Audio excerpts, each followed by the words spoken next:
বিশ্বের অনেক সফল মানুষ একটা ভুল করে না, সেটা হচ্ছে তারা সিদ্ধান্ত নিতে দেরি করে না। আমরা হচ্ছে সিদ্ধান্ত নেওয়ার সময় অনেক ডিলে করি, অনেক চিন্তা ভাবনা করি।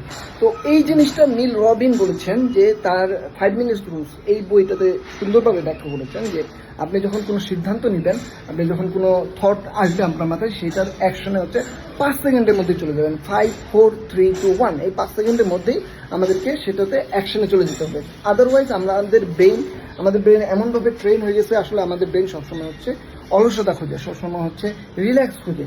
যদি আমরা 5 সেকেন্ডের বেশি দেরি করে ফেলি, তখন নানা ধরনের অজুহাত, নানা ধরনের কজ, নানা ধরনের প্রবলেম আমাদের মধ্যে চলে আসবে। তখন কিন্তু হচ্ছে ওই যে আমরা সিদ্ধান্তটা নিয়ে নিলাম, সেটা আর বাস্তবায়ন হবে না। সো এই যে 5, 4, 3, 2, 1 এই জিনিসটা আপনি জাস্ট মানে আজকে থেকে অ্যাপ্লাই করতে পারেন। আপনি জাস্ট এটা যদি একটা লাইভ এক্সাম্পল দেখতে চান যে আপনার লাইফে কিভাবে এটা ইম্প্যাক্ট করতেছে, তাহলে আপনি জাস্ট আজকে কাজ করেন যে আপনি যখন অ্যালার্মটা দেন সকালে, অনেক সময় অ্যালার্মটা কেটে আমরা হচ্ছে ঘুমিয়ে যাই, জাস্ট অ্যালার্ম যখন বাজবে তখন 5, 4, 3, 2, 1 বলে উঠে যাবেন, দেখবেন যে হচ্ছে আপনার একটা ড্রাস্টিক্যালি অনেক বড় একটা আপনার লাইফে চেঞ্জ হয়ে যাবে। সো 5, 4, 3, 2, 1 আর দিন না, তাড়াতাড়ি আপনার সিদ্ধান্ত নিন এবং দ্রুত এটার এক্সিকিউশনে চলে যান।